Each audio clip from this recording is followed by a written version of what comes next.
Deputy Martin Caldwell strutted through the county courthouse like he owned it. His badge gleamed under the fluorescent lights, his gun at his side, his heavy boots echoing with every step. Years of unchecked power had convinced him that rules were for other people. He'd made a habit of intimidating witnesses, nudging prosecutors, and sometimes even leaning a little too hard into suspects during questioning. Nobody challenged him. Not the lawyers, not the judges, and certainly not the defendants, especially not the black ones. To him they were easy targets, poor, unconnected, scared. They couldn't touch him. Then he met her. Amora Lewis walked into the courtroom with a quiet, unshakable confidence. She wasn't just any defendant, she was a lawyer. A black woman who had clawed her way through underfunded schools, past racist professors, through biased hiring panels. Now she was representing a young black teenager wrongfully accused of theft, a case Deputy Caldwell had sealed up with his usual mix of coercion and half-truths. Amora had seen the file. The inconsistencies were glaring. Witnesses who swore they saw nothing. Security footage mysteriously missing. And most importantly, Caldwell's name scribbled on every critical page of the investigation. Still, she knew the system. She knew what she was walking into. The casual glances, the subtle condescension, the deep-seated assumption that she was just another loudmouth trying to stir trouble. She also knew how to fight. From the first moment she stood to speak, the courtroom changed. Amora didn't shout. She didn't grandstand. She used precision like a scalpel. She cross-examined Caldwell with a smile so sharp it could cut glass, dissecting his story piece by piece. Every time he shifted in his seat, every time he glanced at the judge for backup, she leaned in a little more. Then came the moment that cracked it all open. Amora produced a set of security tapes Caldwell had claimed were irretrievably lost. Not only were they intact, they showed the teenager hundreds of feet away from the alleged scene of the crime, at the time it occurred. "How would you explain the discrepancy, Deputy Caldwell?" she asked, her voice calm but merciless. The room grew heavy. Caldwell's face flushed. He mumbled something about clerical errors, technical malfunctions. But it was too late. The lie was exposed, hanging in the air like smoke after a fire. Amora didn't stop there. She filed an official misconduct complaint. She contacted journalists. She rallied civil rights organizations. What started as a single court case grew into a full-blown investigation into Caldwell's years of abuses. Hidden files surfaced. Other victims found their voices. In the end, the badge that once made him untouchable became the chain that dragged him down. Caldwell was stripped of his badge, his pension, and his freedom, convicted not just of perjury, but of obstruction of justice and civil rights violations. As for Amora, she became a symbol. A reminder that power, even when shielded by a badge, is not above the truth, and that sometimes it takes one brave woman to tear down an empire built on fear. News of Deputy Caldwell's downfall traveled fast.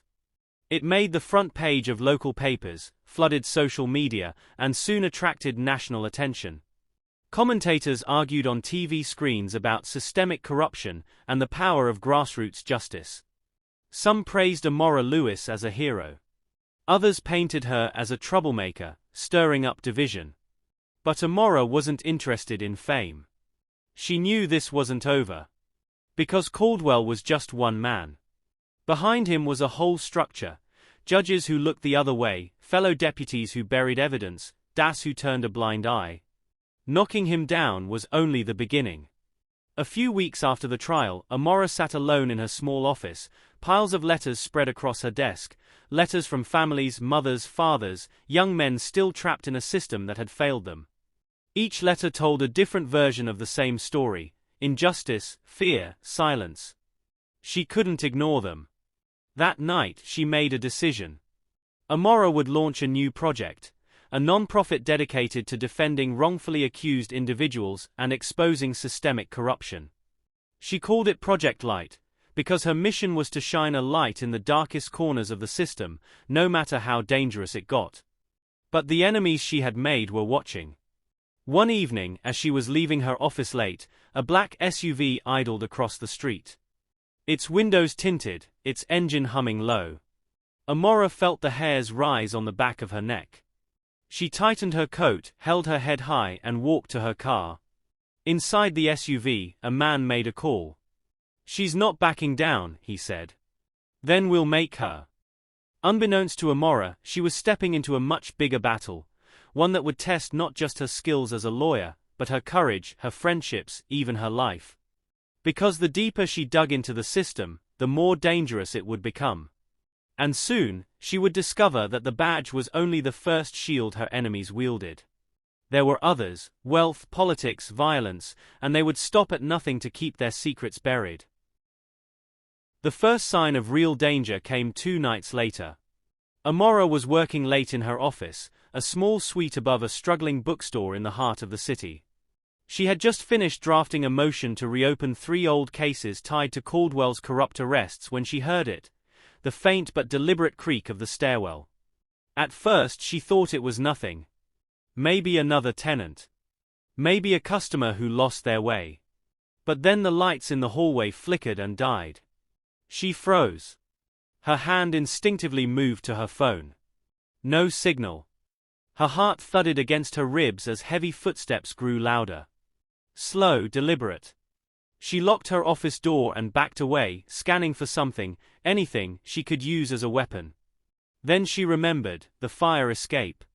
Amora crossed the room quickly but quietly, slid open the window, and climbed out onto the iron platform. The night air hit her like a slap, sharp and cold.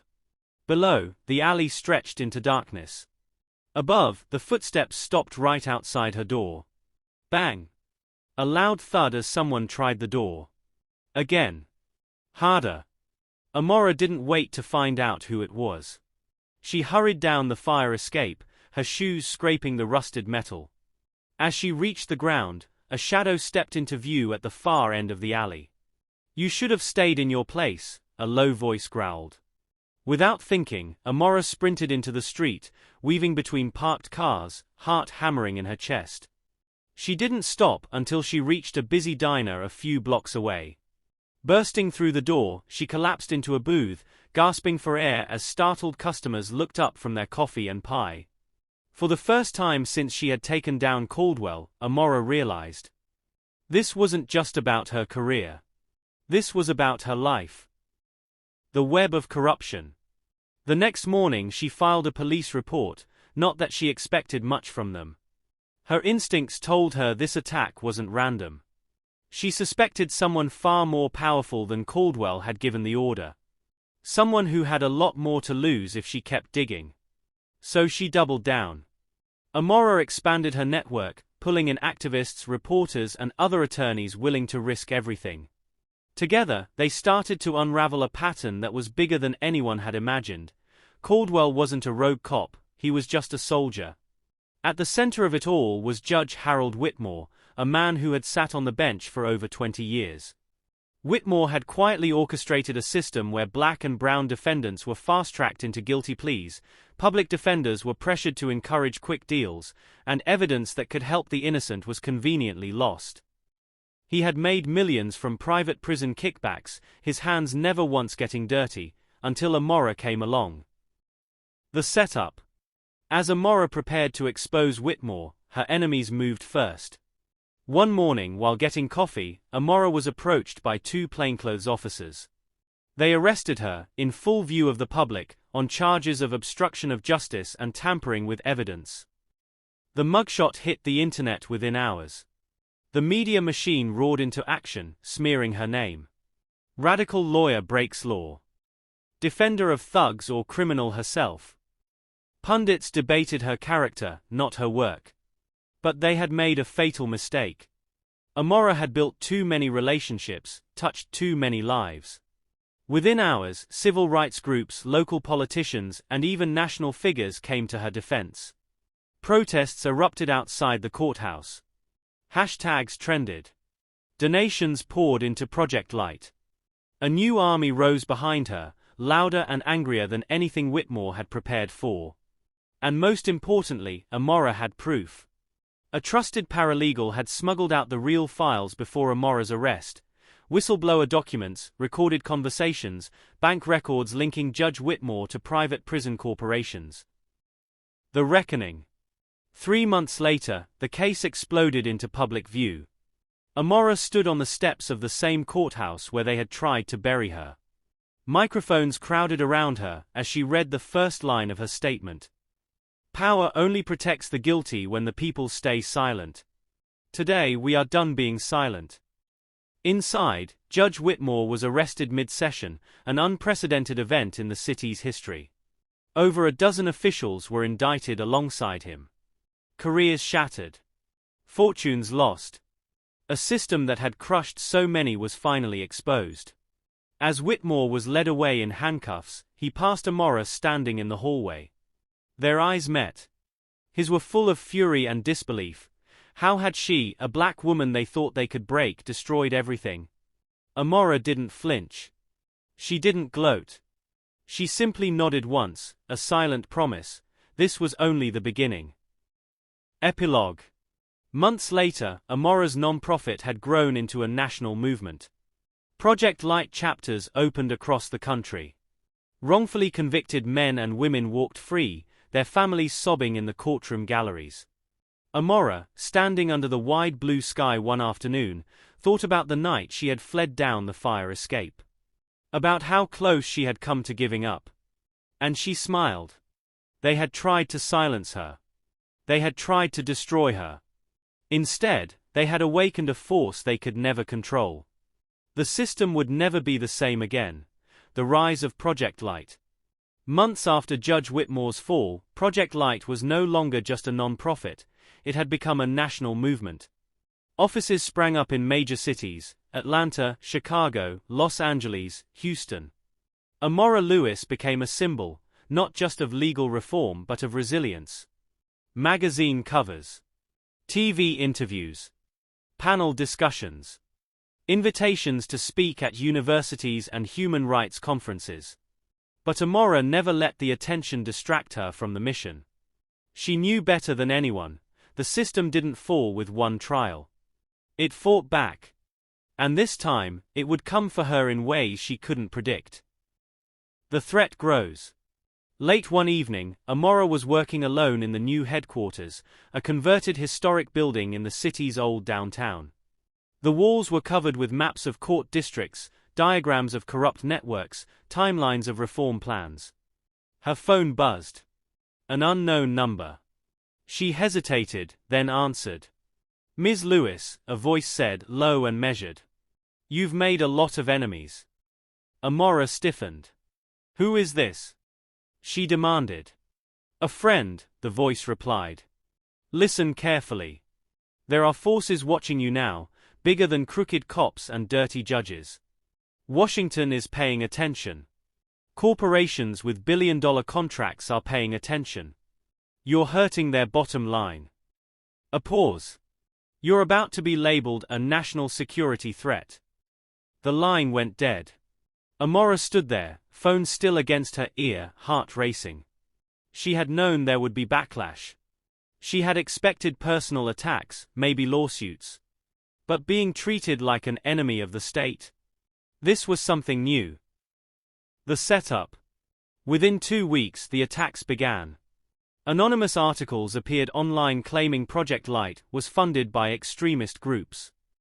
Fabricated leaks suggested ties to foreign adversaries. News stations parroted the stories without evidence. Old acquaintances she hadn't spoken to in years were contacted and pressured into giving interviews painting her as unstable and radical. The storm before the storm. In the days that followed her meeting with Senator Holloway, Amora barely slept. Every hour brought new developments, some victories, others close calls. The exposure of the secret government memos had caused an earthquake, but the aftershocks were still coming. One by one, compromised judges resigned under pressure.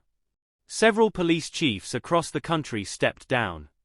Private prison stocks plummeted. The people were awakening.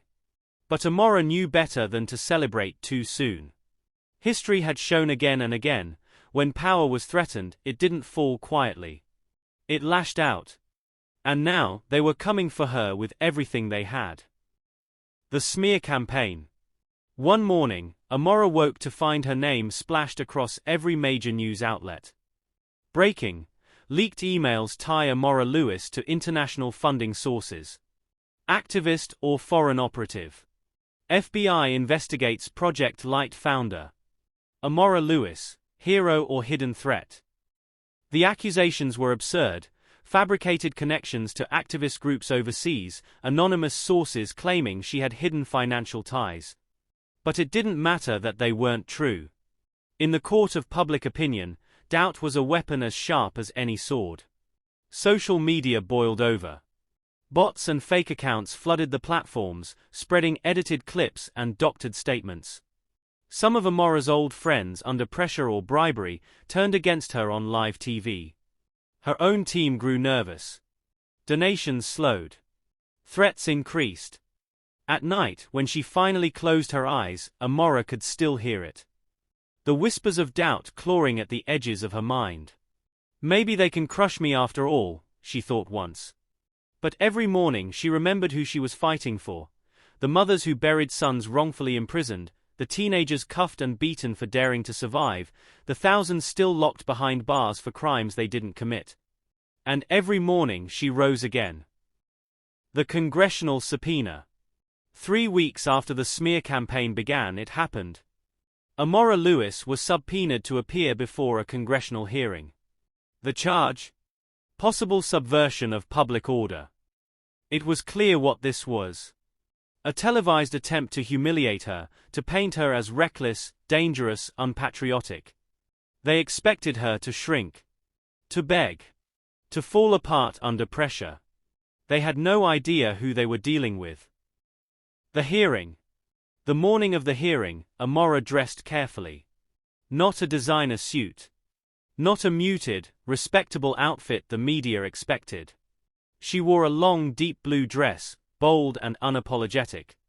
Her natural hair framed her face like a crown. No apologies. No disguises. She would walk into their hall of judgment exactly as she was. A black woman unbent and unbroken. When she stepped into the packed hearing room, a hush fell. Flashes popped from cameras. Reporters scribbled furiously. Senators sat in rows like vultures, pretending neutrality behind thin masks. Senator Alton Greaves, a man infamous for his thinly-veiled racism, cleared his throat. "Ms. Lewis," he began, voice dripping with false politeness, "can you explain why you chose to leak classified information, destabilizing national trust and security?" Amora smiled coolly. "Senator," she said, her voice carrying across the chamber, "the only thing destabilized by the truth was your ability to hide it." Murmurs rippled through the room. Greaves reddened. "Do you deny receiving foreign funding for your organization?" Amora leaned in slightly, her voice calm but sharp as a blade. "I deny that Project Light received a single cent from any source except the people of this country, the same people your policies have exploited for decades." A younger senator, sensing the momentum shifting, tried another angle. "You call for dismantling systemic oppression. Isn't that extreme?" Amora's smile vanished. "Extreme?" she repeated, voice hardening. "Extreme is locking a 14-year-old child away for stealing food because he was hungry. Extreme is punishing poverty with prison. Extreme is profiting from suffering. My demands are not extreme. Your system is." The room shook with tension. 4 hours they grilled her. Twisting her words. Trying to trap her. And for hours, Amora stood firm, answering every attack with facts, with grace, with the raw, undeniable power of truth. By the end of the hearing, the nation wasn't questioning Amora Lewis anymore. It was questioning everything. The aftermath. The hearing footage went viral. Clips of Amora's testimony flooded every platform. Millions who had never heard her name before now saw her standing tall, refusing to be broken. And something began to shift.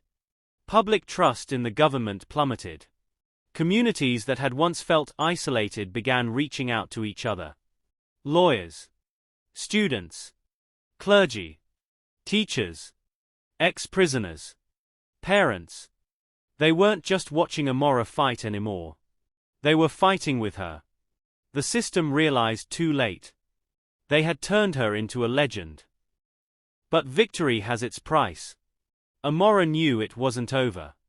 Not by a long shot. The more visible she became, the more dangerous her enemies would grow. She began traveling with full security details. Her closest advisors lived under constant surveillance. There were whispers of assassination attempts. Car brakes tampered with. Security breaches at her headquarters. One night, standing alone in her office, Amora looked out over the city lights, her reflection a ghost on the glass. They will come for me, she thought. But deep inside she also knew, the seed had been planted. Even if they took her body, they could never kill the movement she had birthed. And so she whispered into the darkness. Come for me. I'm ready. A new alliance.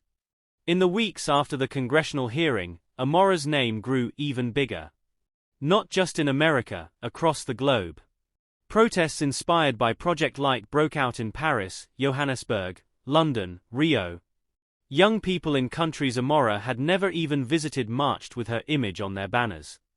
International organizations nominated her for peace prizes. World leaders sent secret messages of support. The President of the United States, seeing the political storm brewing, issued a bland statement about the importance of dialogue and unity. But behind the scenes, Amora's enemies were plotting harder than ever. They realized they could not. Hunted but unbroken. For months, Amora lived as a fugitive, hunted by the government, betrayed by a brother-in-arms, smeared by a media machine that had once sung her praises. But the movement she ignited could not be undone. Every city she traveled through whispered her name like a prayer.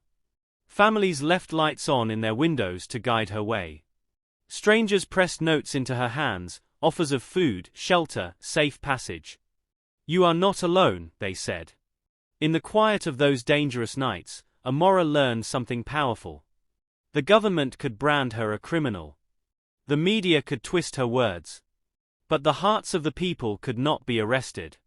And now, those hearts were ready for something bigger than protests or marches. They were ready to build something new. The Secret Summit. It began in a forgotten town deep in Mississippi, a place erased from maps and memory, once a thriving center of black resilience before it was crushed by economic sabotage. The perfect place for rebirth. At night, under the cover of darkness, representatives from every corner of the country gathered. Teachers, nurses, factory workers, truck drivers, veterans, students, elders who remembered the civil rights movement and the betrayals that followed. They came by bus, train, car, and foot, risking their jobs, their safety, even their freedom. They gathered in an abandoned church, its walls cracked but still standing, just like them. Candles flickered on rough wood pews. Old protest songs hummed low in the air, woven with new ones. At the center stood Amora. Tired, yes. Scarred, yes.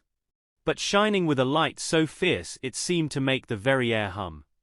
We are here, she said, voice steady, carrying through the room, because the old house has fallen. It rotted from within. It poisoned its own people. It was built on a lie and maintained through violence. We will not beg it to save us anymore. We will build something new. The room held its breath. Tonight, we lay the foundation of the People's Congress. The People's Congress. Unlike the corrupted halls of Washington, the People's Congress wasn't built on elections bought by billionaires. It was built on one simple principle. Every voice counts. Every life matters. There were no senators. No representatives. No corporate sponsors. Each region elected a people's delegate through open assemblies, real debates, real votes, no money, no media circus. Anyone could stand for election, provided they had never held public office before and were chosen by their communities, not party machines. It was messy at first. Arguments erupted. Old wounds resurfaced, between different communities, different strategies, different dreams. But something miraculous happened, they stayed. They argued, but they stayed. They disagreed, but they stayed. Because they knew that walking away would only hand power back to the very forces they were fighting. Amora watched it all, sometimes guiding, sometimes stepping back. This, she whispered one night watching two young organizers, one indigenous, one immigrant, working out a policy disagreement over water rights. This is what democracy was supposed to look like. The day they declared freedom. 6 months after the first secret summit, the People's Congress was ready to go public. The plan was bold, reckless even. On a bright spring day, tens of thousands of people flooded the National Mall, not with signs of protest, but with banners of creation. We are the government now. A new constitution for a new people. Liberty must be reborn. Portable stages popped up overnight. Delegates read out the People's Charter, a document drafted from months of real town halls and workshops across the country. Universal healthcare as a human right. Abolition of for-profit prisons. Debt forgiveness for education and medical costs. Community-controlled police forces.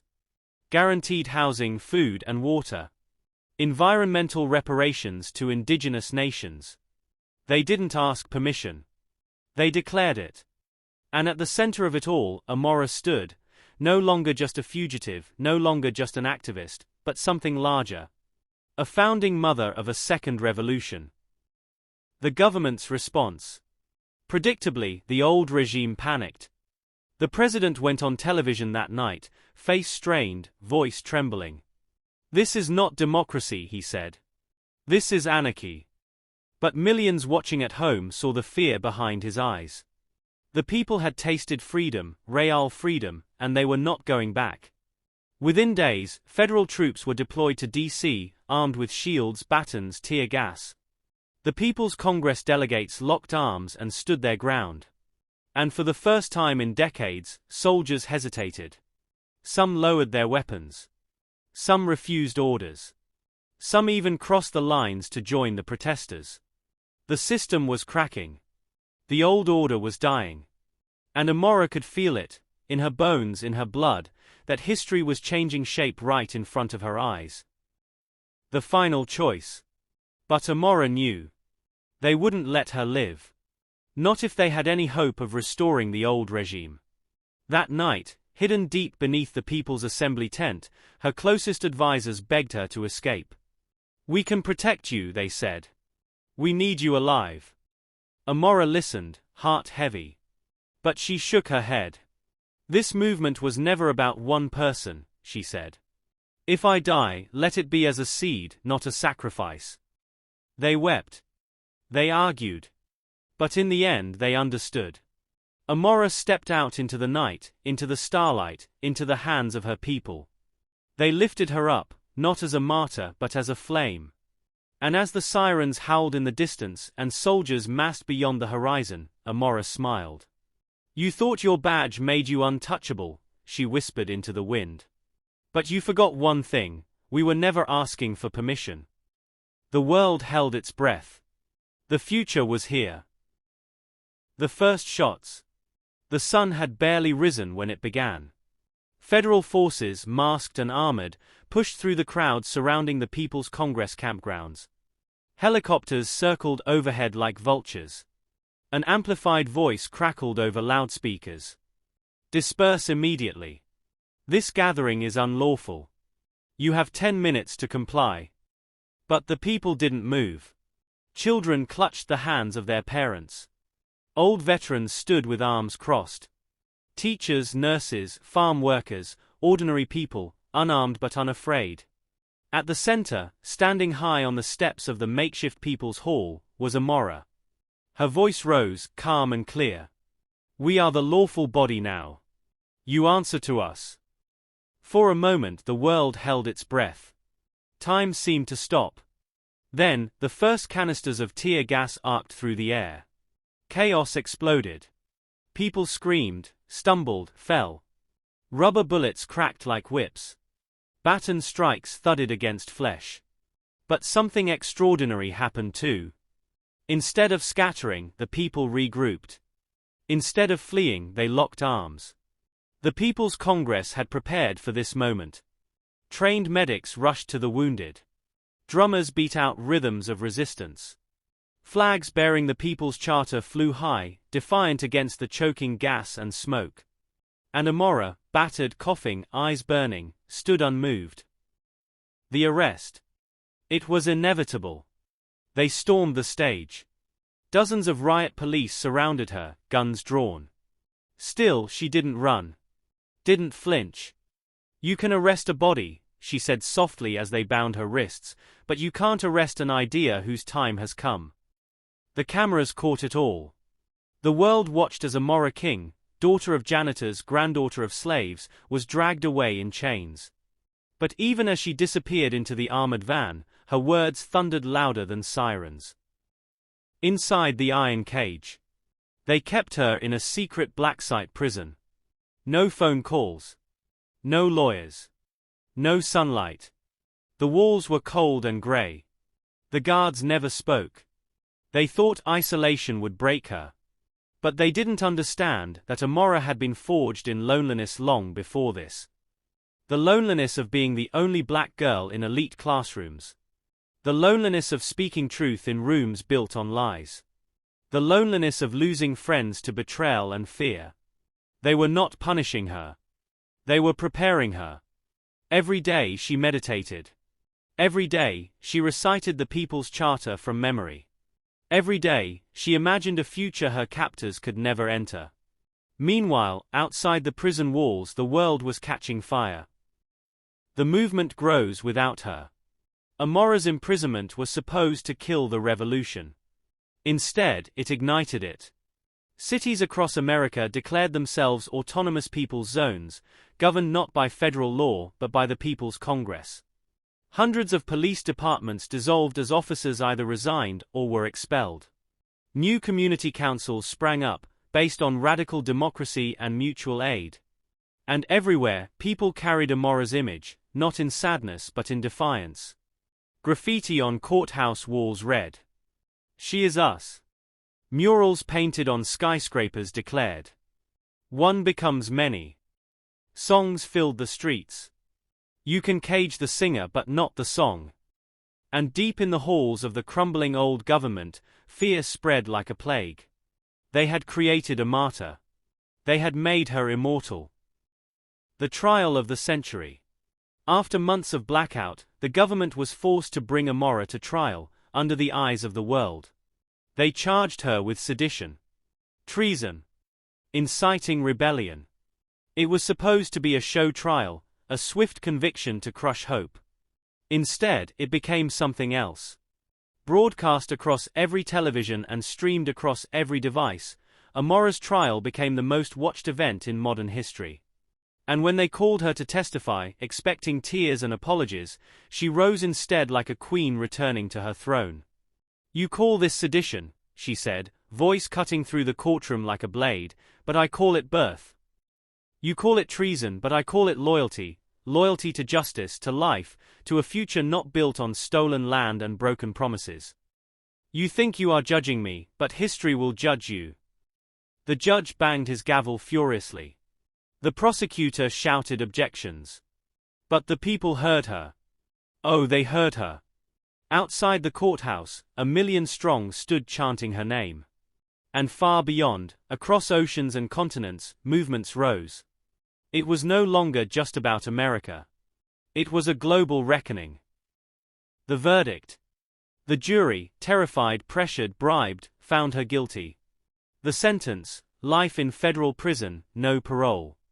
But before they could move her, something no one had expected happened. The guards themselves refused. In a stunning act of solidarity, dozens of prison workers laid down their badges, their guns, their keys. They opened the gates. And Amora King walked out of the courtroom not as a prisoner, but as a liberator. The new dawn. The old regime fell in months. The People's Congress became not just a movement, but a government. And Amora, though she refused the title of president or queen, became its moral center. She traveled the world, helping other nations throw off their chains.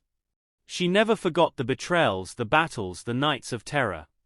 But she also never forgot the faces of hope, the ones who had stayed, fought, bled, and built alongside her. They had broken the badge, broken the chains. And now they were free, not because they asked politely, but because they had demanded it with their whole souls. Epilogue, a voice that never dies.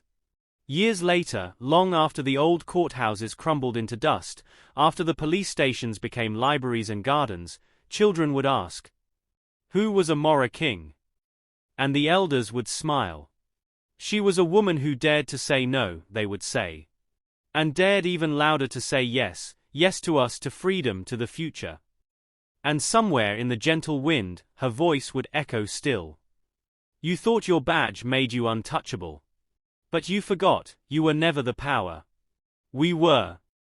The price of victory. Winning a revolution was one thing.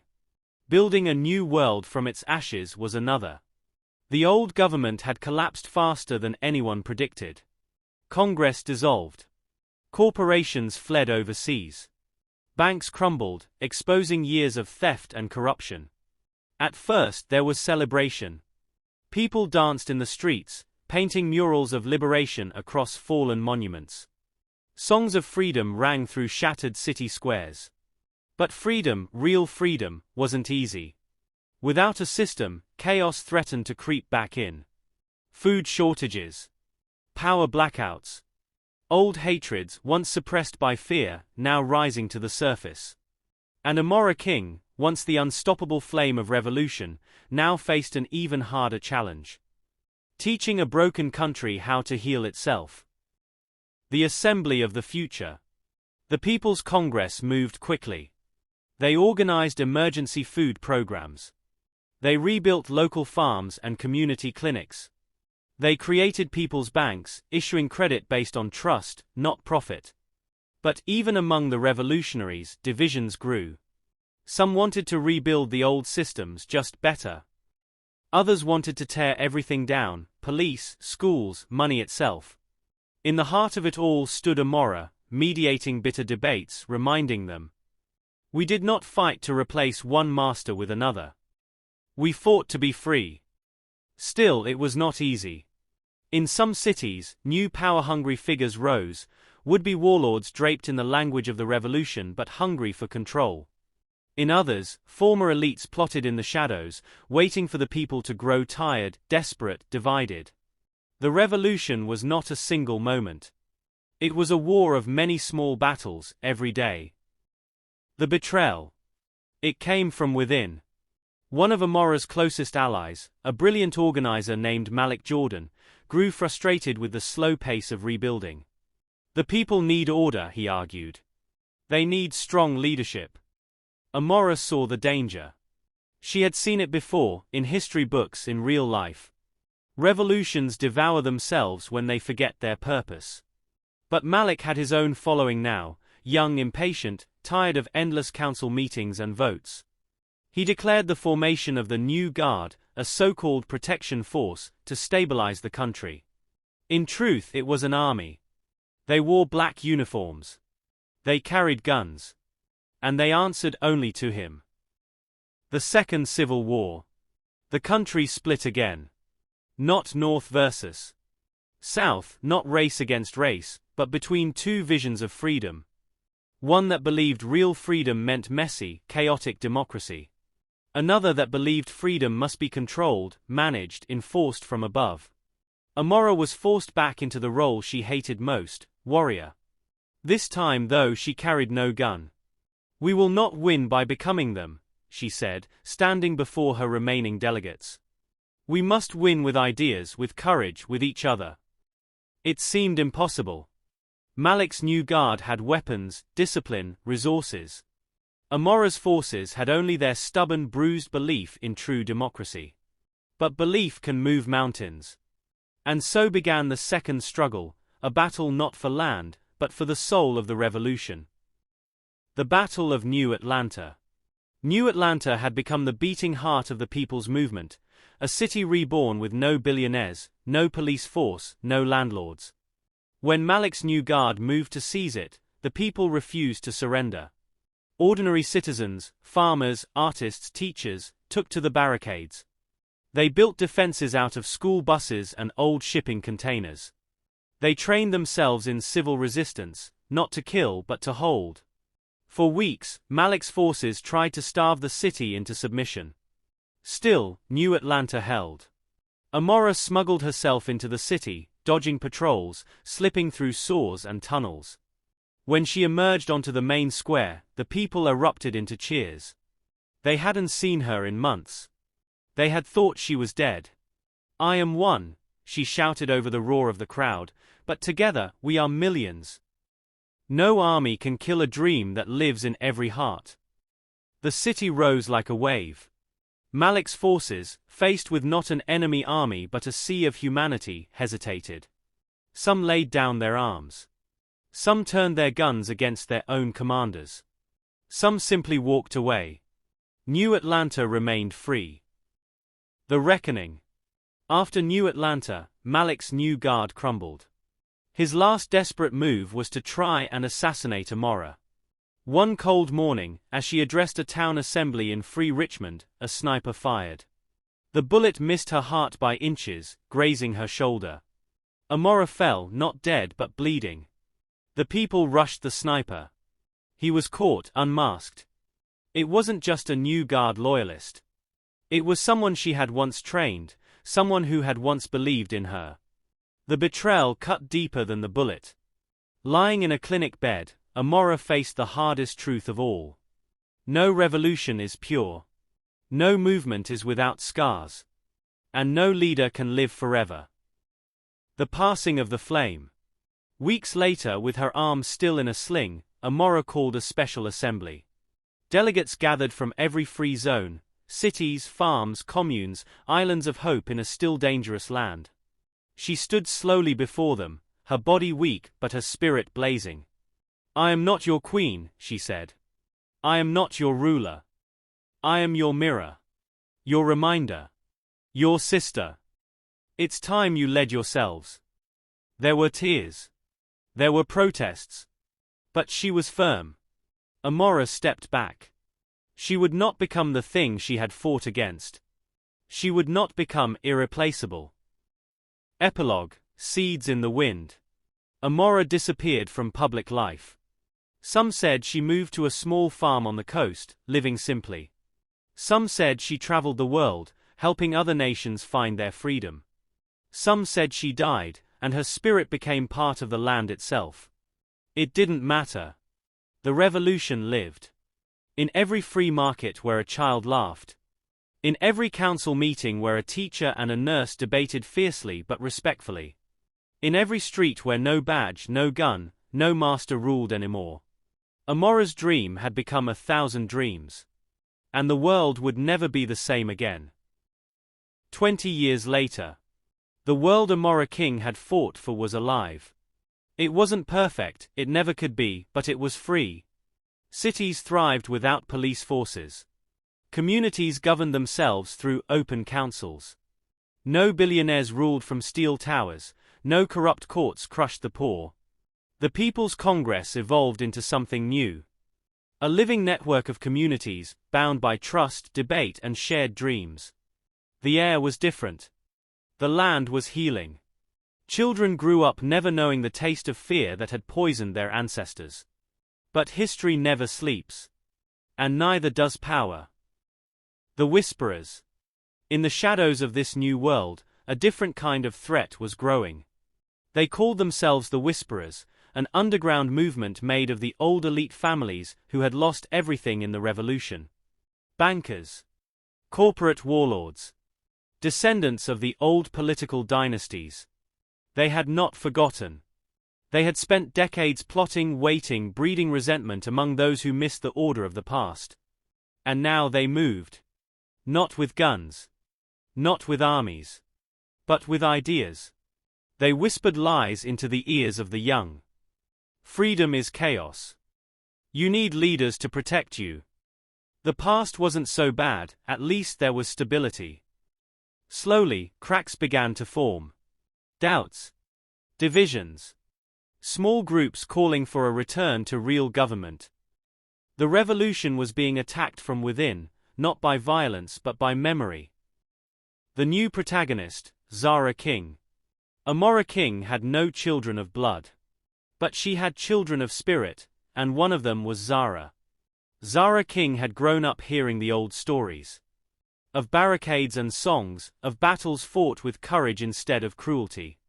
She had Amora's fire. Amora's stubbornness. And something even more dangerous, Amora's vision, sharpened by a new generation's hunger. At 25, Zara was a council leader in New Atlanta. She was brilliant. Restless. Unwilling to watch everything her ancestors had built be quietly dismantled. "They won't take this from us," she said to the council. "Not while we breathe." But she would soon learn, saving a revolution is harder than starting one. The first strike. It started small. A bombing at a people's library in Free Oakland. Masked attackers claimed it was an accident, a gas leak. Then a cyber attack on the people's bank system, wiping out thousands of credit accounts.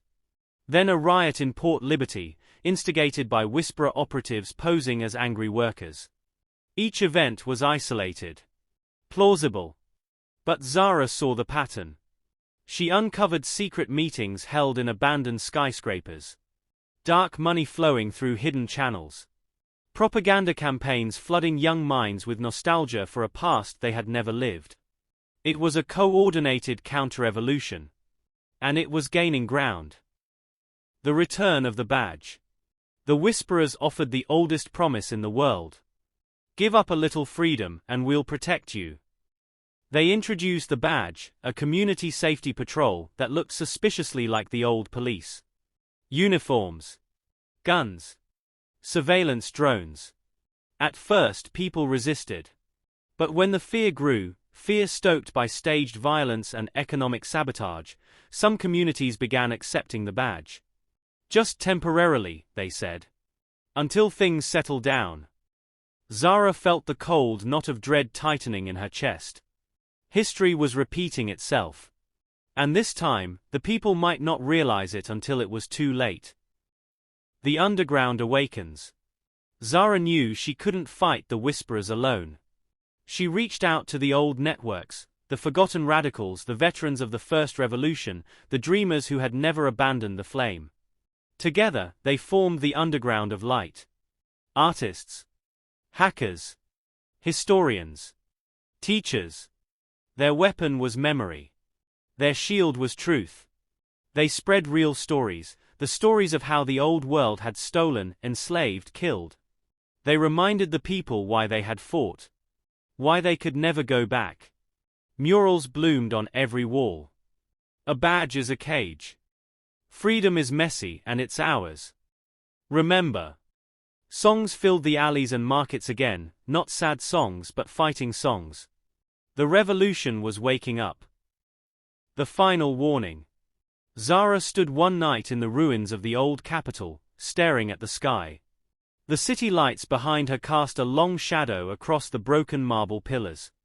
She thought of Amora, long gone but never absent. "They'll offer you comfort," Amora had once said. "They'll offer you chains dressed as gifts. You must teach them to see the lie and love the struggle." In the distance, the sirens of the new badge patrols wailed. Time was running out. Zara clenched her fists. The revolution was not a story in a book. It was alive. It needed defenders. And she was ready. Years passed, but the lessons of revolution burned deep in Zara King's soul. She moved through the cities like a spark looking for dry wood, gathering those who still remembered the price their ancestors paid for freedom. New Atlanta, Free Richmond, Liberty Bay, they were still beacons of the people's dream, but the edges were crumbling. Whisperers spread fear with careful precision. A market fire here, a missing child there, each incident twisting public trust into quiet paranoia. Some communities, weary and afraid, welcomed the badge forces, trading their messy, beautiful freedom for the cold comfort of security. Zara watched it all unfold with a heavy heart, knowing that once the doors of fear were opened, it was nearly impossible to close them again. One evening, beneath the ancient steel ribs of the old railway bridge, Zara gathered the underground of light. Faces young and old leaned toward her in the flickering glow of a single lantern. They wore no uniforms, no ranks, only determination etched into their skin. Zara spoke not like a commander but like a sister, her voice steady, iron wrapped in velvet.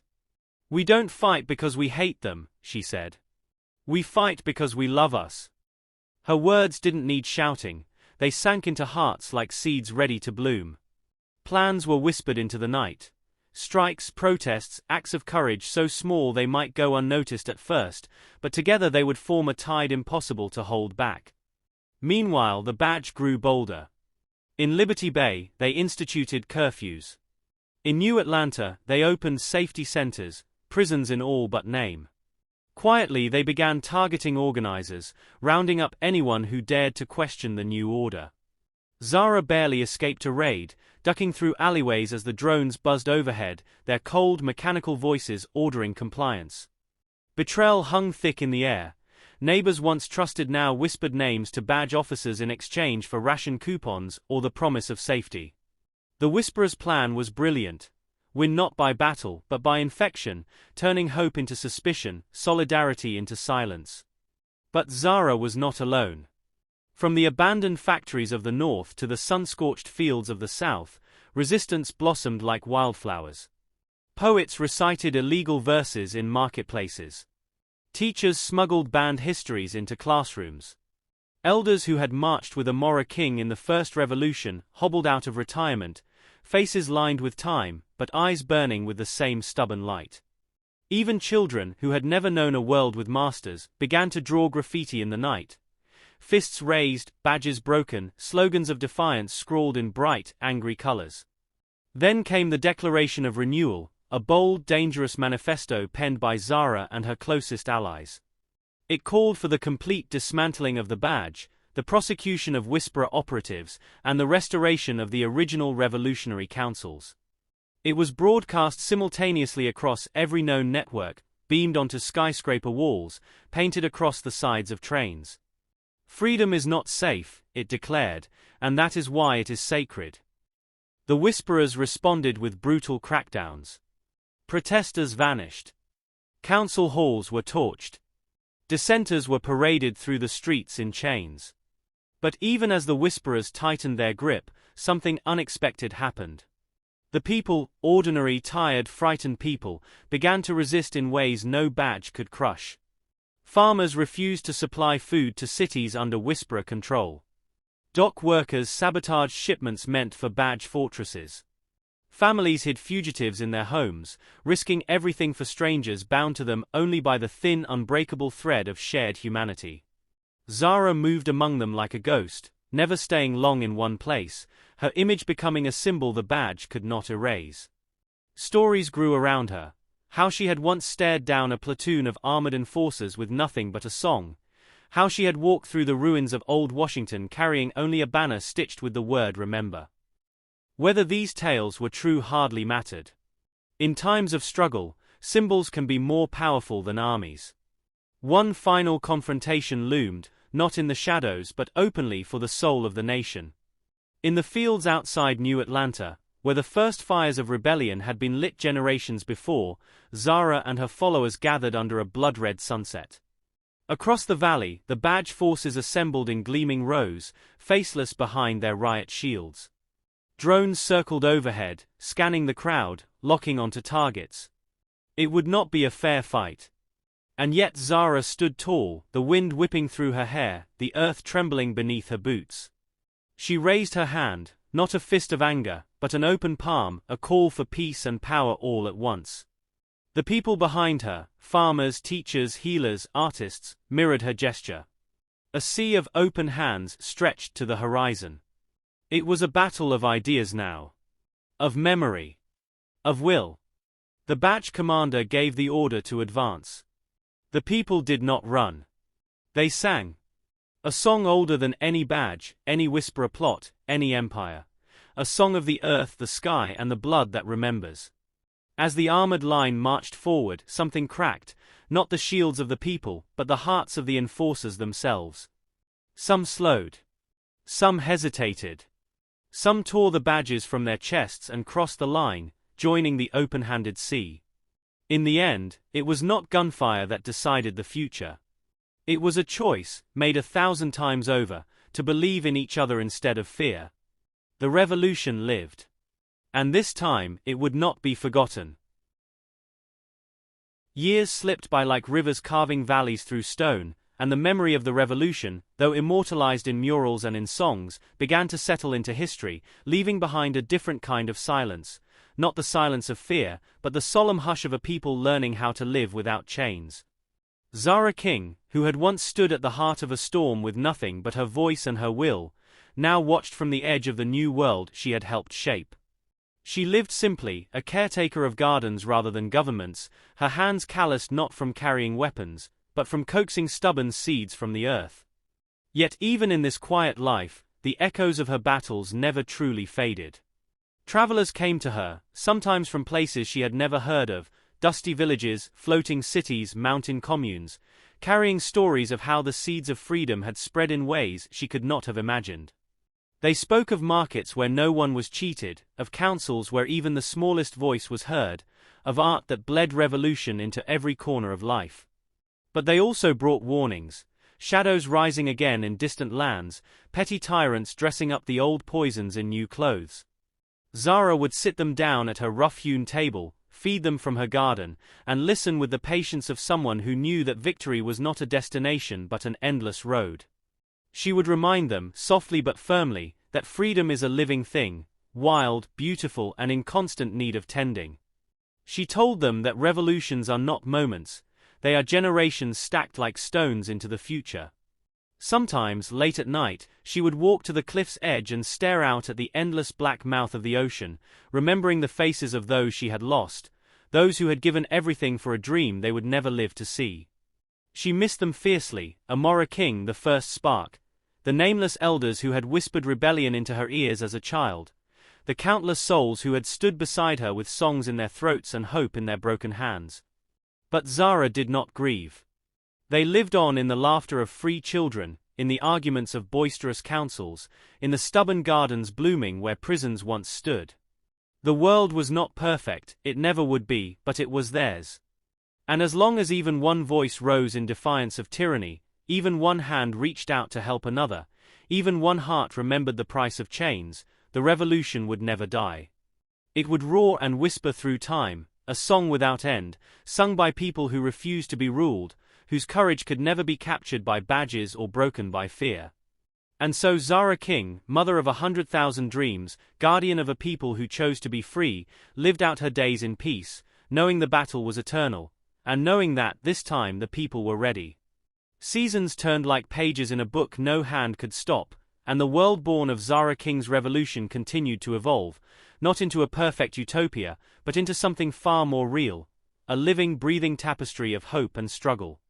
The children who had once listened wide-eyed to Zara's lessons grew into leaders, artists, dreamers, and defenders of the fragile freedoms their elders had fought so hard to win. Towns that had once trembled under the boots of the badge became centers of learning, where history was taught not as a distant memory, but as a living, pulsing warning. That power, if left unchecked, would always seek to chain the human spirit. Statues were raised, not of kings or conquerors, but of farmers planting seeds, healers tending wounds, poets shouting verses into the smoke of battle. And through it all, Zara remained a quiet myth among her people, a living relic of a past both bitter and glorious. She rarely spoke in public anymore, preferring the patient work of tending soil and teaching small circles of young rebels-to-be who found their way to her doorstep. She taught them that freedom was not a gift but a duty, not an inheritance but a practice. She taught them how to listen, truly listen, to the voices of those forgotten and overlooked, for she knew that tyranny always began by silencing the small and the powerless. She taught them how to plant, how to mend, how to sing songs that carried secret messages stitched between the notes. At night, by firelight, she would tell them the stories that the official histories dared not fully record. Stories of the betrayals, the heartbreaks, the impossible choices made in dark corners where no easy answers lived. She told them that there were days when she had wanted to give up, to let the darkness swallow her whole, but that each time, it had been the memory of those who trusted her, who needed her, that dragged her back into the fight. As the years wore on, Zara's hair silvered, her body slowed, but her spirit never dulled. The spark in her eyes, the same spark that had once stood unflinching before the guns of the badge, remained fierce, a living ember that refused to die. Across the world, new threats began to creep at the edges, not as loud or obvious as the badge once had been, but insidious, disguised as progress, as protection, as peacekeeping. And so once more, whispers traveled on the wind, calls to vigilance, calls to remember. In every corner of the new world, murals of Zara appeared, not as a conqueror draped in banners, but as a weathered woman kneeling to plant a sapling, smiling softly at the horizon. Her legacy was not carved in marble. It grew in soil, in song, in the stubborn refusal of free people to bow to any master, ever again. And though time would eventually carry her away, as it carries all things, her revolution would not end with her breath. It would live on in the hands of those who refuse to forget, those who understood that freedom is not won once, but must be chosen, fiercely, tenderly, every single day.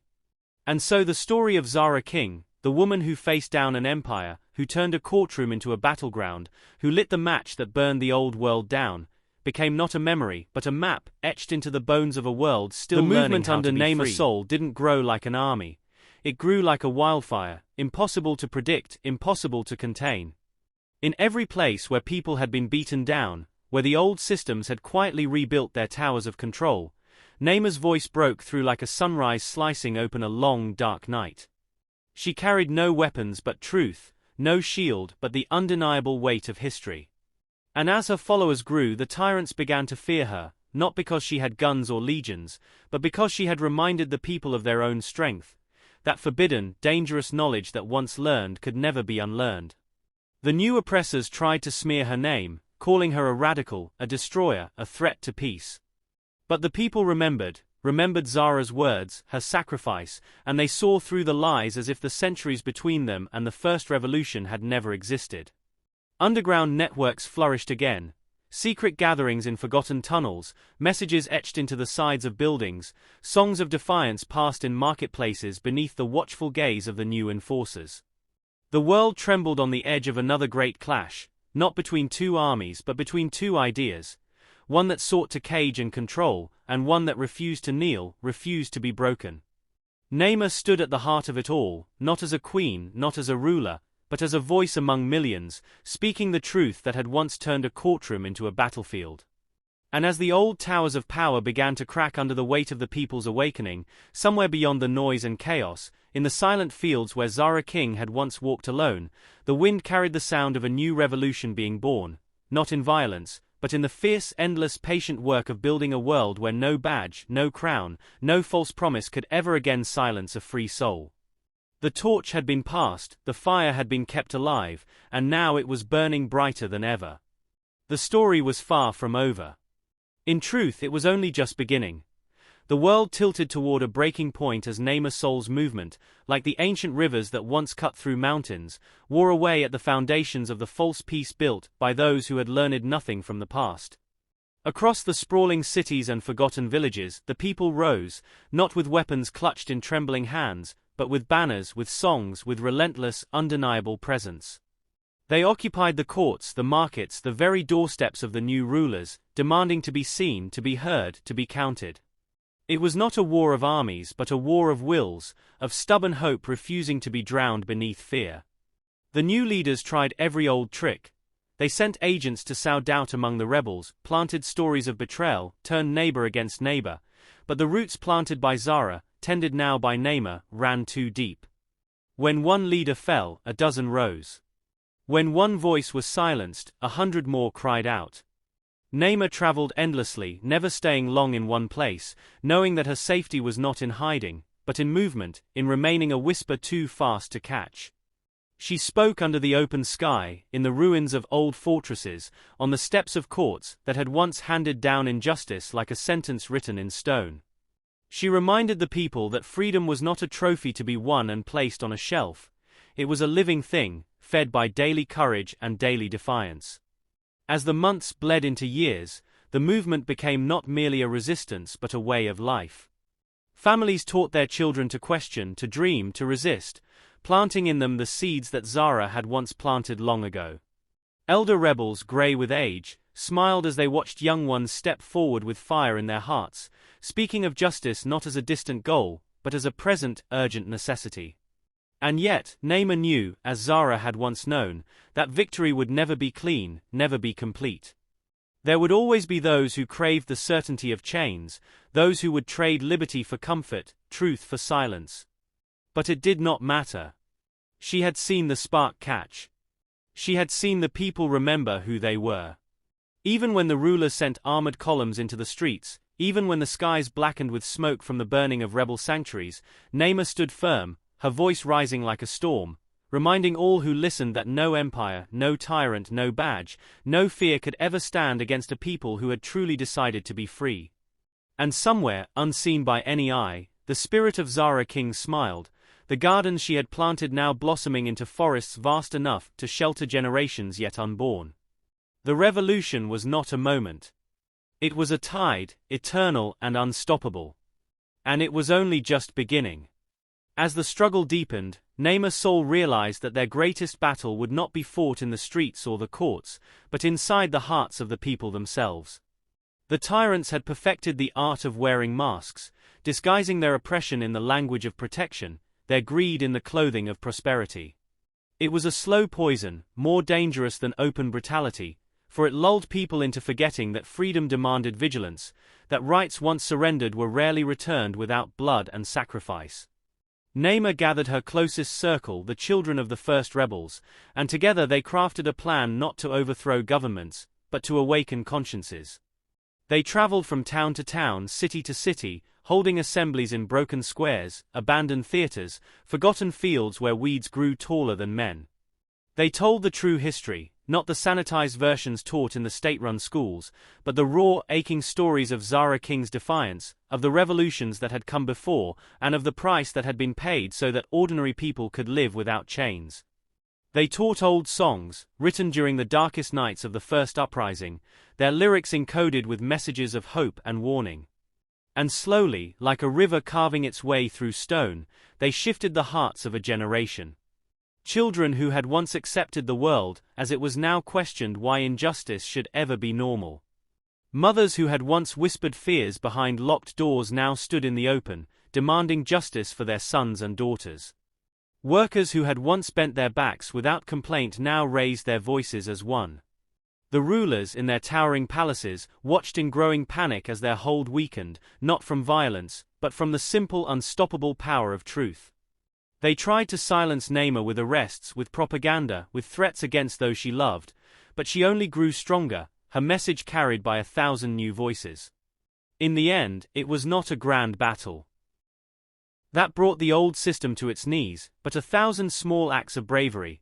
A guard refusing an unlawful order, a judge overturning a corrupt verdict, a city refusing to enforce unjust laws. Brick by brick, the walls of oppression crumbled, not in a cataclysm, but in a patient, relentless undoing.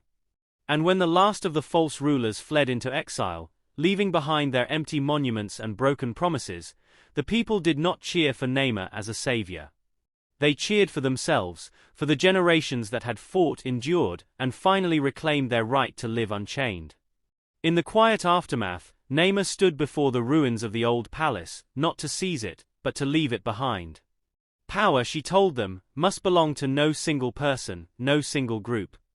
It must live in the hands of the people, renewed every day by their courage and their choices. And so, as the first true dawn of freedom rose over the land, Naima planted a seedling in the cracked stones, a simple act, a powerful symbol. A tree would grow there in time, its roots breaking apart the last remnants of tyranny, its branches sheltering a new world. And somewhere in the whisper of the wind through the leaves, one might almost hear the voice of Zara King, laughing softly, knowing that her fight had never been in vain. But even in victory, Naima Sol understood a painful truth, that freedom was not a destination but an endless road, and that every generation would have to walk it again and again. In the years following the fall of the old regime, the land was alive with possibility. Cities once shackled by silence now buzzed with the energy of debates and dreams. Farmers reclaimed fields stolen by corrupted lords. Artisans crafted statues and songs in honor not of rulers, but of the people themselves. Schools were rebuilt, their doors flung open to every child, where history was taught not as myth, but as living memory, unvarnished and raw. Yet Naima saw shadows gathering even amidst the new light, small temptations creeping back into the hearts of those who had tasted power. Arguments flared: who would lead? Whose vision of the future should prevail? Some, hungry for certainty, demanded strong hands to guide them, whispering that perhaps a little control was necessary, that perhaps the people were not yet ready to govern themselves. Naima, older now with lines of both laughter and sorrow etched into her face, stood before them once again, this time not as a revolutionary, but as a reminder. "We did not fight to trade one master for another," she said to the assembly gathered beneath the great oak tree grown from the seed she had planted years before. Her voice was quieter now, but no less fierce. "Freedom is messy. It is wild. It is imperfect. It demands patience and forgiveness and faith, not in rulers but in each other." Some listened, some argued, some turned away. She knew she could not force them to understand. Just as Zara King before her, she recognized that her time as a leader was nearing its end. The torch must be passed again, not to one chosen heir, but to the many, the countless hands willing to pick it up and carry it forward. In her final years, Naima traveled not as a figurehead, but as a storyteller. She sat in village squares on worn steps of old buildings, by rivers that had witnessed centuries, and spoke of the long struggle, not to glorify it, but to teach it in all its pain and beauty. She taught that revolution was not the breaking of chains alone, but the harder work of preventing new chains from being forged in their place. And when her own final day came, she asked not for monuments, not for titles, but for the people to plant gardens where once there had been battlefields, to build libraries where once there had been prisons, to raise children who would ask hard questions without fear. Her ashes were scattered beneath the great oak, now tall and strong enough to be seen for miles. And though Naima Sol's voice was silenced, her spirit lived on, in every act of kindness between strangers, in every council where voices rose equally, in every small child who dared to dream of a better world. The revolution had no end. It lived, wild and stubborn, in the blood and bones of the people. And it always would. Years passed, and the world that had once been held captive by chains, both literal and metaphorical, began to transform. The children who had learned their history from the rebels, the storytellers, the visionaries who had come before them, grew into the new architects of society. The scars of the past, though still visible in the cracked pavement of old cities, and the weathered faces of those who had lived through the revolution, began to heal. But peace, true peace, was not as simple as planting gardens or building libraries. It was as complex as the heart itself, full of contradictions, full of human frailty. The lessons passed down from Zara King to Naima Sol now lived in the hearts of the people, but the shadow of old temptations never fully vanished. There were always those who sought power for the sake of power, who whispered promises of safety in exchange for control. And as the years turned into decades, those who had known the revolution, who had fought and bled for the freedom they now held, began to grow weary. Their bodies aged, and with age came the soft, insidious comfort of nostalgia. It was easier now, they thought, to listen to the ones who spoke of unity through strength, of finding stability in a world that sometimes seemed too unpredictable. The balance was fragile, and as new leaders rose, they too faced the temptation of walking the same paths of their predecessors, finding it easier to rule from the top down rather than trust the people's collective will. In the high towers of government, the echoes of old power struggles began to stir once more. But the children, the grandchildren of the revolutionaries, remembered the stories. They had grown up hearing of Zara's bravery in the courtroom, Naima's courage in the face of doubt, and the wild, unyielding power of the people. They remembered the fierce truth that freedom was not a gift to be handed down from above, but a fire to be nurtured in the hands of the many. It was their turn now, to live what had been promised, to carry the torch forward with all the weight and responsibility it held. They knew the price of freedom was not just paid in battle, but in vigilance, in the constant questioning of authority, in the refusal to ever stop imagining what could be. And so, they did not wait for someone to lead them, they led themselves. In every city, every town, every village there were gatherings, not for rallies but for conversations. Not for speeches but for dialogue. There were debates over the future, over how to honor the past, and how to ensure that the mistakes of history were never repeated. And though the battle was quieter now, though it was no longer fought with guns and barricades, the revolution was not over. It never would be. The world was in a constant state of becoming, never a fixed place. Every generation would be tasked with choosing again, to live in the shadow of the past or to step boldly into a future where freedom was not a dream, but a reality. And as long as the people remembered, as long as they were willing to carry the torch, as long as they held close the lessons of Zara King and Naima Sol, the revolution would continue. It would live on in every word spoken with truth, in every hand stretched out in kindness, in every act of defiance that refused to let oppression take root again.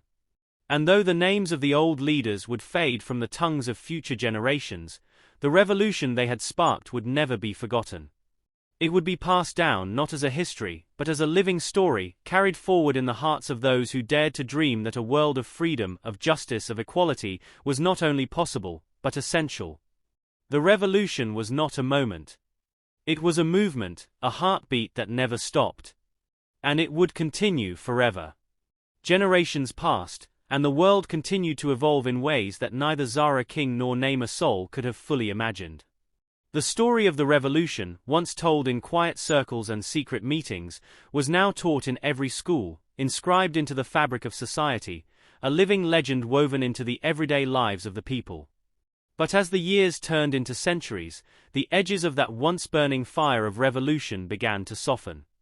The lessons of defiance, of unity, of the unyielding power of the people were preserved in history, but the fierce urgency of that original struggle seemed distant, even faded. The world had changed, but not all change was progress. As new generations were born into a world that seemed to have solved many of the old problems, the battles of the past, once fought on blood-soaked streets, in the shadow of iron walls, in the halls of corrupt courts, now appeared as ancient relics. There were still those who remembered the stories of Zara and Naima, of the long struggles they had fought, but for many the fight for freedom, justice and equality seemed like a battle that belonged to a different time. They had been born into a world where power seemed less direct, more diffuse and more insidious. The leaders of the new world no longer wore the badge of tyranny. They wore the polished masks of diplomacy, of global cooperation, of economic empires that spanned continents. The power was hidden behind veils of bureaucracy, wrapped in corporate logos and international treaties, more difficult to challenge, more difficult to see, but no less dangerous. The revolution had come far, but its enemies had adapted. The same systems of inequality, exploitation and oppression that Zara and Naima had fought against were now cloaked in the language of progress and innovation. New industries controlled the flow of information, monopolies dominated the markets, and governments, now global in scale, often seemed more interested in maintaining the status quo than in truly addressing the needs of the people. The old divisions, the rich and the poor, the powerful and the powerless, had evolved but had not disappeared. There were still those who struggled to find a voice in a world that seemed too vast, too interconnected, and too complex to change. But just as the flame of revolution had once sparked in the hearts of the oppressed, so too did it burn again in the hearts of those who remembered. From the shadows of the great cities to the isolated villages forgotten by time, a new generation began to rise. They had heard the stories, not only of Zara and Naima, but of the hundreds of unnamed rebels who had stood against the world and dared to dream. They had been taught that the fight for freedom was not over, that it was eternal, and that it was theirs now to carry forward.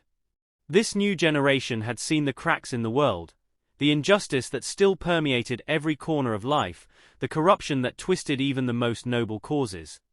They understood that the revolution was not just a singular event, but a way of life, a constant battle to keep power in check, to remind the world that freedom was not a commodity to be traded, but a right to be protected. They knew that the enemies of justice had learned to wear new masks, to wield new tools, but they also knew that the people could not be forgotten, that they could never be silenced for long. And so they took up the mantle not as soldiers but as thinkers, creators, organizers. They rejected the idea that the revolution was something that had happened in the past, something finished and done. They saw the revolution not as a historical event, but as an ongoing struggle, one that needed to be fought every day, in every act of defiance, every moment of courage, every choice made in the name of justice. The new world was a complicated one, and its challenges were vast. But in the hearts of the young, the old fire still burned. They took inspiration from Zara's defiance, Naima's wisdom, and all the forgotten rebels whose names had never been written in history books, but whose actions had shaped the world. The revolution was not over. It was merely waiting for the next wave of change, the next generation to recognize that the fight for freedom was never a battle won for good, but a struggle that had to be taken up again and again, in every generation, in every corner of the world. As long as there were those who remembered, who cared, and who believed in the power of the people, the revolution would continue to burn. And though the world had changed beyond recognition in the quiet, unspoken places, the spirit of Zara King and Naima Sol still lived, not as a relic of the past, but as a force that would forever stir the hearts of those who dared to fight for something better. The torch, passed down from generation to generation, would never extinguish. It would only grow brighter, fueled by the unyielding belief that the world could always be more just, more free, and more kind. As the world turned, the revolution, though an enduring spirit, began to take on new forms. The digital age brought with it challenges that Zara King and Naima Sol could never have foreseen. Information moved at the speed of light, and with it, power became more diffused. The voices of the oppressed no longer only echoed in the streets, but in the vast reaches of cyberspace. Social media platforms became both a tool for organizing and a weapon of manipulation. The leaders of this new world were no longer the ones who controlled land and armies, but those who. As the world turned, the revolution, though an enduring spirit, began to take on new forms. The digital age brought with it challenges that Zara King and Naima Sol could never have foreseen. Information moved at the speed of light, and with it, power became more diffused. The voices of the oppressed no longer only echoed in the streets, but in the vast reaches of cyberspace. Social media platforms became both a tool for organizing and a weapon of manipulation.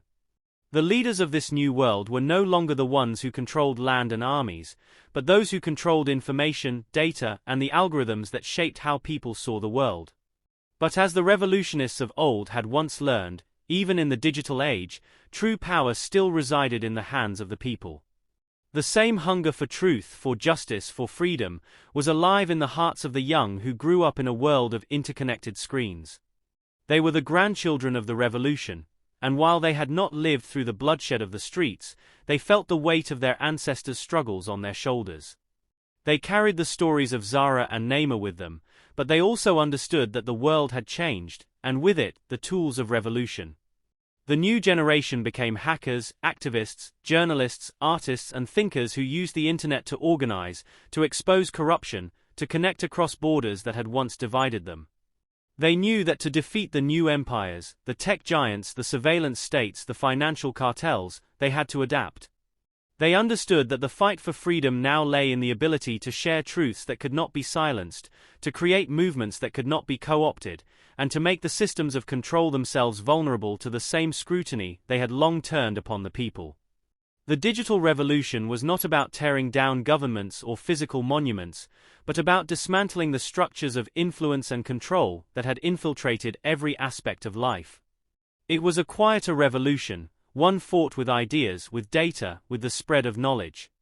Information became the battleground, and the fight for freedom became the fight for transparency, to expose the lies, to question the narratives, to give a voice to those who had been ignored or silenced. Despite the challenges of this new age, there were still those who clung to the old ways, those who profited from the new systems of surveillance and manipulation, who saw the revolution not as an opportunity for change, but as a threat to their power. These new oppressors did not wear crowns or military uniforms, but suits and ties. They hid behind codes and encrypted firewalls. They controlled the vast flows of capital and information, using it to build their empires on the backs of the very people who had once fought for freedom. But the revolution had not disappeared, it had evolved. One young woman, a descendant of Naima Sol's bloodline, stood at the center of this new movement. Her name was Lira Sol, and like her forebears, she was unafraid to speak the truth. She had grown up listening to stories of the past, learning from the struggles that had shaped her ancestors, but she also knew that the world she lived in was different. Lira understood that the revolution was not just about fighting against those in power, but about creating something better in its place. A world where the people, no matter where they lived, had access to the same truths, the same opportunities, and the same freedoms. Under her leadership, the revolution began to take on a new form, not one of destruction, but one of creation. She and her followers began to build decentralized networks of communication that could not be controlled by any government or corporation. They created open-source platforms where knowledge flowed freely, unfiltered by the powers that sought to control it. They built virtual spaces where communities could come together, organize, and act without fear of surveillance or retribution. Lira's revolution was not about tearing down the old system with force, but about creating a new world where freedom and justice were not privileges granted by the powerful, but rights guaranteed to all. It was a revolution of ideas, of digital resistance, of innovation and collective action. It was a revolution of the mind and the spirit, one that refused to let the struggle for justice be confined to the past. And though the world had changed, the spirit of Zara King, of Naima Sol, and of every nameless rebel who had ever fought for freedom, still burned brightly in the hearts of those who understood that the fight was never truly over. For as long as there was injustice, as long as there was inequality, as long as there were those who sought to silence the truth, the revolution would continue. The torch had passed once more, not in the streets of battle but in the code, in the shared stories, in the open forums where people came together to demand their rights. And as long as the flame of freedom continued to burn, the revolution would never be extinguished. It would live on in every act of defiance, every voice that spoke truth to power, and every heart that refused to accept a world less just than the one they knew was possible. The world had changed. The revolution, once a flame that burned bright in the hearts of those who fought for freedom, had now become the very air the people breathed. It no longer needed to be declared in passionate speeches or carried in the blood of the oppressed. It lived in the everyday decisions of the people, in the new world they were continuously building. Lira Sol, the descendant of Naima Sol, stood at the forefront of this new world, not as a conqueror, but as a creator, a nurturer of the revolution's true spirit.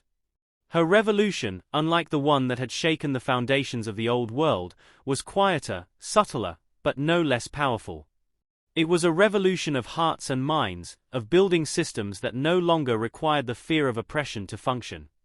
It was a revolution in the way people lived together, the way they communicated, the way they built and shared, the way they governed themselves. Under her leadership, new ways of life had emerged. Cities were no longer controlled by the forces of corporations or governments, but by local councils that reflected the needs and desires of the people. Energy was shared, knowledge was open, and technology was a tool for liberation, not for control. The work was not yet finished, but for the first time in history the dream of a just, equal and free society seemed within reach.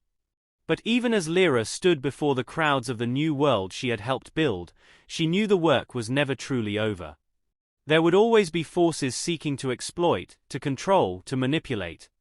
There would always be those who wanted to return to the old ways, who would twist the tools of freedom to their own benefit. The temptation to fall back into the old patterns of power was strong, especially in the face of comfort and ease. And yet, in her heart, Lira knew that the spirit of the revolution, the legacy of Zara King, Naima Sol, and all the unnamed warriors who had stood for justice, would always be there to fight against that darkness. It wasn't a fight of arms or words alone. It was a fight for the collective soul of humanity. A fight for compassion, for justice, for a future that belonged to everyone.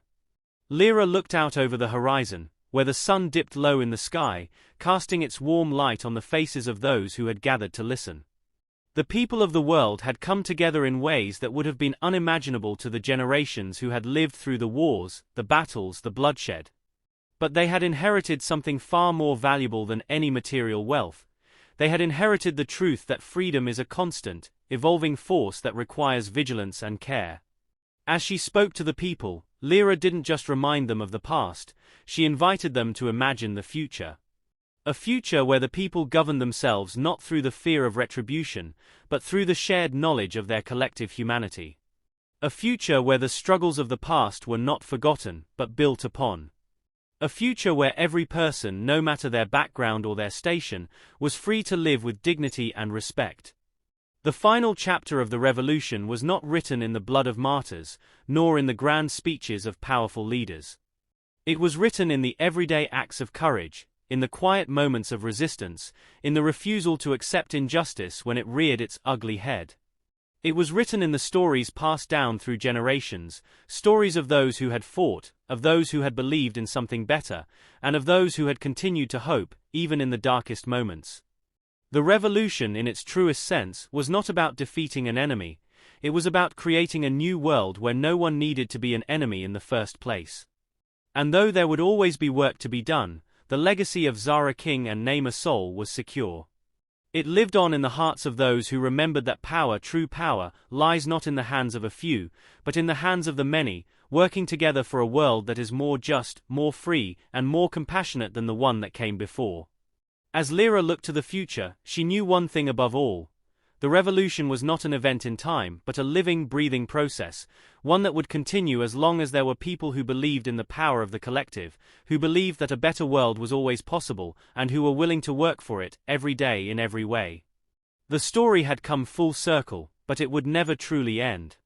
Because the revolution was not just something that had happened, but something that was still happening. It was happening in every heart that beat for justice, in every hand that reached out to lift another, in every voice that rose in defiance of oppression. And as long as the people remembered, as long as they stood together, the revolution would never die. It would continue forever. The end.